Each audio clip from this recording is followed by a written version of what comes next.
안녕하세요.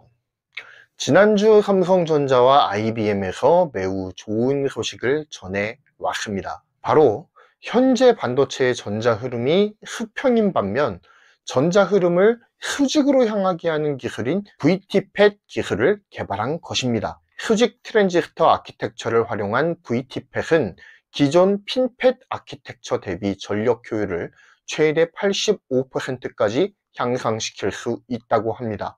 자, 그렇다면 이 VTPET 기술이 적용된 반도체가 실제로 생산이 된다면 어떤 일이 벌어질까요? 만약 휴대폰 AP에 이 아키텍처가 적용이 된다면 우리는 충전 없이 7일간 사용할 수 있는 휴대폰을 경험하게 될 것입니다. 전력 효율도 좋고 성능 또한 탁월해서 효율과 성능이라고 하는 두 마리 토끼를 모두 잡은 반도체를 경험할 날이 얼마 남지 않았다라는 생각이 드네요.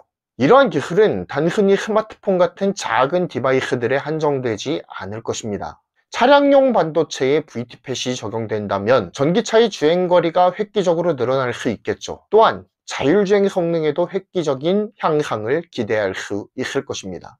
암호화폐 채굴 및 데이터 암호화 등 높은 전력을 필요로 하는 작업들의 전력 사용량을 줄임을 통해서 탄소 배출량 절감에도 또한 기여할 수 있겠죠. 이 외에도 전력 소비량이 낮은 사물 인터넷 및 엣지 기기를 확대함을 통해서 연구용 해양 부표나 우주선 등 다양한 환경에서 이를 활용할 수가 있을 것입니다.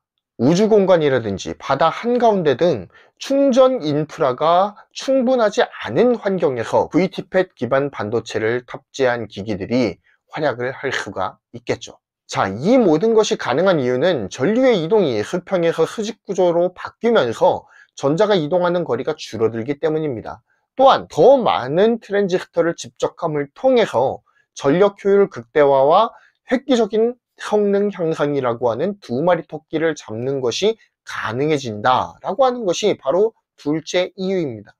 자, 그렇다면 삼성과 IBM이 뉴욕 올버니 나노테크 연구단지에서 공동 진행한 이 VTPET에 대해서 좀 더 자세하게 살펴보는 시간을 갖도록 하겠습니다. VTPET을 이해하기 위해서는 반도체의 구조가 어떻게 변모해 왔는지를 살펴볼 필요가 있습니다.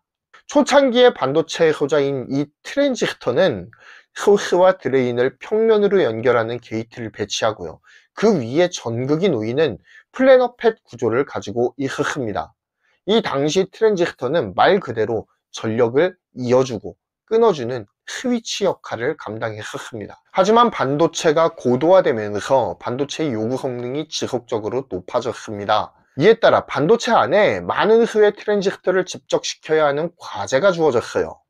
기존 플래너 팻 구조만으로는 반도체의 집적도를 높이기가 어려웠습니다. 이때 인텔에서 고안한 새로운 트랜지스터 구조가 바로 핀팻이죠. 인텔의 고든 무어는 반도체의 트랜지스터 집적도가 2년을 주기로 2배씩 향상된다는 무어의 법칙을 내세우면서 기술 혁신을 주도했습니다. 이러한 무어의 법칙과 핀팻 트랜지스터 구조를 활용해서 인텔은 이른바 틱톡 전략이라는 2년 주기의 전략을 수행함을 통해서 혁신의 선두주자로 떠오르기에 이르죠. 하지만 사회가 점점 더 고도화되고 반도체의 요구 성능이 지속적으로 높아짐에 따라서 반도체의 집적도를 기존보다 더욱더 높여야 하는 과제가 주어지게 됩니다. 그래서 반도체 제조사들은 더 미세한 공정을 도입함을 통해서 핀팻 아키텍처 안에서의 최대한 집적도를 끌어올리기 위한 방법들을 사용하기 시작합니다. 그리고 그 노력의 최고봉이 바로 우리가 너무나도 잘 알고 익숙하게 들어온 EUV 노광 장비를 활용한 공정이었습니다.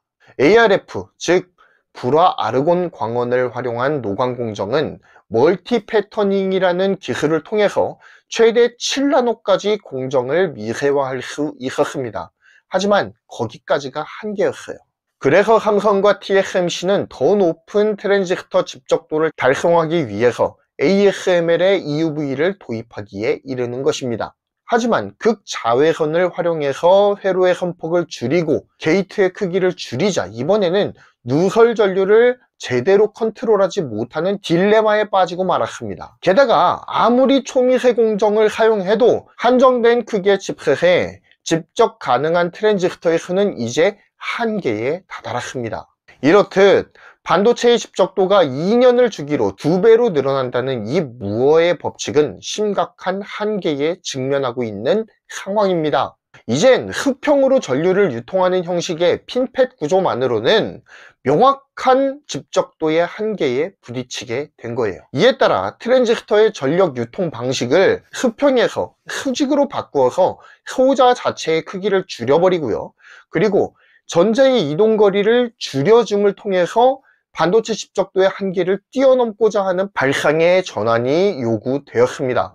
그리고 이러한 발상의 전환의 산물이 이번 삼성과 IBM이 합작한 VTPET을 통해서 실현되었습니다. 이 VTPET 공정은 칩 설계자들이 한정된 면적에 더 많은 트랜지스터를 집적할 수 있도록 도울 수 있습니다. 또한 무어의 법칙이 가진 물리적인 한계 또한 뛰어넘을 수가 있어요. 성능을 높이는 데 걸림돌이 되는 많은 제약들로부터 자유롭게 해주는 공정이 바로 이 VTPET입니다. 트랜지스터의 접점도 개선을 했습니다. 이를 통해서 새어나가는 전류를 효과적으로 통제해서 전류 낭비를 줄일 수가 있는 거예요. 그리고 더 많은 전류가 흐를 수 있도록 돕기도 하죠. 이를 통해서 최대 85%의 전력 절감 효과를 달성할 수가 있는 겁니다. 이번 삼성과 IBM과의 합작 연구는 아직 개념 연구와 테스트만 완료된 상황입니다. 상용화까지는 아직까지도 갈 길이 멀어요. 새로운 개념의 반도체가 개발이 되면 그에 맞추어서 설비도 업그레이드가 되어야 되고요.